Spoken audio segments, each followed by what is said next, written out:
আসসালামু আলাইকুম প্রিয় দর্শক, বিস্তারিত সংবাদের শুরুতে জানিয়ে দিচ্ছি ফ্রেশ প্রিমিয়াম টি সংবাদ শিরোনামগুলো। শুরুতেই সংবাদ শিরোনামগুলো জানাচ্ছি। ব্যারিস্টার সুমন, বেনজির আহমেদের বিষয়ে অনুসন্ধান চেয়ে দুদকে আবেদন। বেনজিরের বিরুদ্ধে দুদকে অনুসন্ধান শুরু। এই প্রতিবেদনে থাকছে বিস্তারিত। এতক্ষণ শিরোনামগুলি শুনছিলেন, এখন বিস্তারিত। দর্শক, ভিডিওটি দেখতে দেখতে এই চ্যানেলটি সাবস্ক্রাইব করে আমাদের সাথেই থাকুন আর আপনার মূল্যবান মতামত কমেন্ট সেকশনে জানিয়ে দিন। পুলিশের সাবেক আইজিপি ডক্টর বেনজির আহমেদের বিরুদ্ধে অনুসন্ধান শুরু করেছে দুর্নীতি দমন কমিশন। এ বিষয়ে সুপ্রিম কোর্টের একজন আইনজীবী রিট করার কয়েক ঘণ্টা পর সংস্থাটি এ ঘোষণা দেয়। সংস্থাটির সচিব খোরশেদা ইয়াসমিন গতকাল বিকেলে 4:15টায় ব্রিফিংয়ে এ ঘোষণা দেন। তিনি বলেন, পত্রিকায় প্রকাশিত প্রতিবেদন এবং বিভিন্ন ইলেকট্রনিক মিডিয়ার সংবাদের ভিত্তিতে দুদক আরও আগে বেনজির আহমেদের বিষয়ে অনুসন্ধান শুরু করেছে।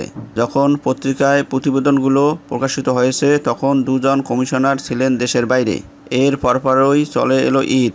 ঈদের পর প্রথম কমিশন সভা অনুষ্ঠিত হয় গত 18 এপ্রিল। প্রথম কমিশন সভায় বিষয়টি অনুসন্ধানের সিদ্ধান্ত হয়। এ লক্ষ্যে 3 সদস্যের অনুসন্ধান টিম গঠন করা হয়েছে। এর আগে গতকাল দুপুরে সাবেক আইজিপি বেনজির আহমেদের বিরুদ্ধে দুর্নীতি দমন কমিশনের নিষ্ক্রিয়তা চ্যালেঞ্জ করে রিট ফাইলের কথা জানান সুপ্রিম কোর্টের অ্যাডভোকেট মোহাম্মদ সালাউদ্দিন রিগান। তিনি বলেন, একটি জাতীয় দৈনিক প্রকাশিত প্রতিবেদনের ভিত্তিতে অনুসন্ধান চেয়ে গত 4 এপ্রিল আমরা দুদকে অভিযোগ দাখিল করি। কিন্তু অভিযোগের ভিত্তিতে কোনো ব্যবস্থা না নেওয়ায় গত 18 এপ্রিল আমরা কমিশনকে লিগ্যাল নোটিশ দেই। নোটিশের কোনো সাড়া মেলায় গত রোববার 21 এপ্রিল রিট ফাইল করি। আশা করছি বিচারপতি মোহাম্মদ নজরুল ইসলাম তালুকদারের নেতৃত্বে গঠিত ডিভিশন বেঞ্চে মঙ্গলবার রিটেন শুনানি হতে পারে। রিটকারী আরও বলেন, আমরা বলছি না বেনজির আহমেদ অবৈধভাবে বা দুর্নীতির মাধ্যমে সম্পদ অর্জন করেছে বা করেননি। তবে প্রতিবেদনের সত্যতা যাচাইয়ের জন্য অনুসন্ধান হওয়া উচিত, কারণ প্রকাশিত প্রতিবেদন অনুযায়ী দেশের মানুষ মনে করে পুলিশের সাবেক আইজিপির অবৈধভাবে সম্পদ অর্জন করেছে। দুদক অনুসন্ধান করে প্রতিবেদন দিলে এই বিষয়ে প্রকৃত সত্য উদ্ঘাটিত হবে। আইন দুদককে স্বপ্রণোদিত হয়ে অনুসন্ধান করার ক্ষমতা দিয়েছে। রিটে দুদক চেয়ারম্যান, সচিবসহ 4 জনকে রিট বিবাদী করা হয়েছে। এদিকে হাইকোর্টে রিট করার কারণে এক ধরনের চাপে পরেই অনুসন্ধানের ঘোষণা দেয়া হলো কিনা জানতে চাইছে দুদক সচিব খোরশেদা ইয়াসমিন। বলেন, এই ধারণা একদম সত্য নয়। আপনারা জানেন যে অনুসন্ধান শুরু করার আগে বেশ কিছু প্রক্রিয়া রয়েছে, কিছু বিধিবিধান রয়েছে। কারো চাপে নয়, কমিশন প্রাপ্ত তথ্য উপাত্তের ভিত্তিতে নিজেই অনুসন্ধানের সিদ্ধান্ত নিয়েছে। একাধিক প্রিন্ট ও ইলেকট্রনিক মিডিয়া বেনজির আহমেদের বিরুদ্ধে অবৈধ সম্পদ অর্জনের অভিযোগ প্রকাশিত হয়েছে। এই অভিযোগের বিষয়ে দুদক বিধি অনুযায়ী ব্যবস্থা নিচ্ছে। ঈদের পর 18 এপ্রিল কমিশনের প্রথম সভায় বেনজিরের অবৈধ সম্পদ অনুসন্ধানের অনুমোদন দেওয়া হয়। ইলেকট্রনিক ও প্রিন্ট মিডিয়ার তথ্যাদি বিবেচনায় নিয়ে বিধি অনুযায়ী তা বিষয়ের অনুসন্ধান শুরু হয়েছে। তিনি আরও বলেন, অনুসন্ধান করতে 3 সদস্যের একটি টিম গঠন করা হয়েছে। এই টিম তদারক করার জন্য তদারক কর্মকর্তা নিয়োগ করা হয়েছে। বিধি অনুযায়ী যা যা করা দরকার তারা তা করবেন। বেনজিরের বিরুদ্ধে অনুসন্ধান আইওয়াশ কিনা জানতে চাইলে সচিব বলেন, এটা সত্য নয়। এর আগেও বেনজিরের বিরুদ্ধে অনুসন্ধান চলেছিল, সেটা নথিভুক্ত হয়েছে, সেটিকে পুনরায় শুরু করা যায়নি।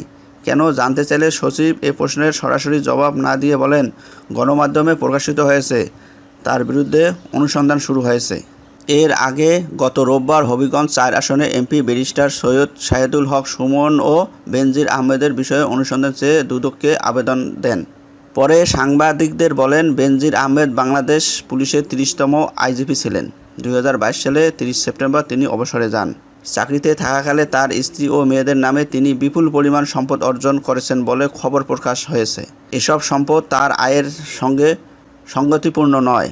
প্রকাশিত প্রতিবেদনের তথ্যের বরাত দিয়ে ব্যারিস্টার সুমন বলেন, বেনজির আহমেদের বৈধ আয়ের চেয়ে তার পরিবারের সদস্যদের নামে থাকা সম্পদের পরিমাণ অনেক বেশি। ফলে তিনি চাকরিতে থাকাকালে পদ পদবি ক্ষমতার অপব্যবহার করে এসব সম্পদ অর্জন করেছেন বলে মনে করার যথেষ্ট কারণ আছে। ফলে বেনজির আহমেদ ও তার স্ত্রী সন্তানদের সম্পদের তদন্তে প্রয়োজনীয় আইনি ব্যবস্থা নিতে অনুরোধ করছি। ব্যারিস্টার সুমন বলেন, আমরা সম্পদের ফিরিস্তি দেই, ইন্টারভিউ দেই। ওনার সম্পদের ফিরিস্তি এত বড় যে কোনটা আগে বলবো কোনটা পরে বলবো আমার মাথায় ধরে না। দেখলাম 800 বিঘা 600 বিঘা প্রায় 1400 বিঘা জমি আছে তো গোপালগঞ্জের দিকে। আমার কাছে মনে হয় জমি যে আছে এসব অভিযোগ তো তিনি অস্বীকার করেননি। আমার এলাকায় আমি বলে এসেছিলাম যে কিছু লোক আছে যে জায়গায় যায়, কিছু পয়সা কড়ি থাকলে একটি করে বিয়ে করে আসে। ওনাকে দেখলাম উনি যে জায়গায় গেছেন সেখানে মোটামুটি জমি জমার মালিক হয়ে যাচ্ছেন। আরেকটি বিষয় কি, একজন আইজিপি মহোদয় ওনার যদি এত সম্পদ হয়, বৈধ অবৈধ প্রশ্ন তো পড়ে।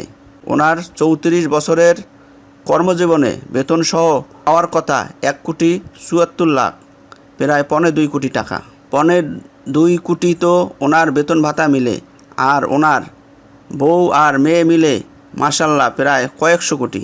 এত টাকা যদি তার থাকে কেউ কোনো কথা বলে না। একটা ইনকোয়ারি যে করবে সেই কথাটি কেউ বলছে না। আমি এখনোই বলছি না যে তিনি দুর্নীতিবাজ। এত সম্পদের হিসাব আসলে একটি ইনকোয়ারি কথা বলে না কেউ। আপনি দেখবেন যে 31 তারিখে প্রতিবেদনটি প্রকাশের পর আমি কাউকে কথা বলতে শুনিনি। সবাই মনে হচ্ছে ভয় পায়, হয় মারা যাব, না হয় তাকে মামলা দেবে, তাকে এই করবে সেই করবে। মানে কি? আরে ভাই, এটি বঙ্গবন্ধুর বাংলাদেশ, স্বাধীন বাংলাদেশ। বঙ্গবন্ধুর কন্যা তো স্পষ্ট বলছে যে দুর্নীতি প্রশ্রয় দেওয়া হবে না। তাইলে এইরকম একজন আইজিপির এত সম্পদের হিসাব এসেছে, কেউ কথা বলবে না। আর দুদক আল্লাহ মাবুদ জানেন, নিজে স্টার্ট তো নিতেই পারে না, ধাক্কাইয়া স্টার্ট হয় না। আমি তো অনেক দিন ওয়েট করছি। যখন রিপোর্টটি দেখেছি তখন আমি আমেরিকায়। আরে ভাই, একটা কাজ তো করো, এতগুলো বেতন নিচ্ছ, কেবল কাজী আর সাব রেজিস্ট্রারের মামলা করার জন্য দুদক আসে নাই তো। আর বড় জিনিস দেখলেই দুদক চুপসে যায়। আইজিপি মহোদয় এত সম্পদ বানাইলে হয় কি জানেন? অশনি সংকেতটা কোন জায়গায়? অশনি সংকেত হলো গিয়ে পরবর্তীতে যারা আইজিপি হয়ে আসবেন তারা হয়তো ভাবছেন যে মডেল ক্যারেক্টার আমাদের কে হবে। যারা অসৎ হবেন তারা হয়তো বেনজির সাহেবকে ধরে নেবেন যে উনি আমাদের আদর্শ। উনি যদি আদর্শ হিসেবে পরবর্তী আইজিপিদেরকে 800, 900, 1000 বিঘা কেনা লাগবে। এরপর নিচে আছেন যারা, তাদের অনেক কিছু সৎ অফিসার আছেন, তাদের মধ্যে অনেক ধরনের হতাশা তৈরি হবে। তারা ভাবছেন আমরা সৎ থেকে কী লাভ হলো, জীবনে কিছুই তো করতে পারলাম না।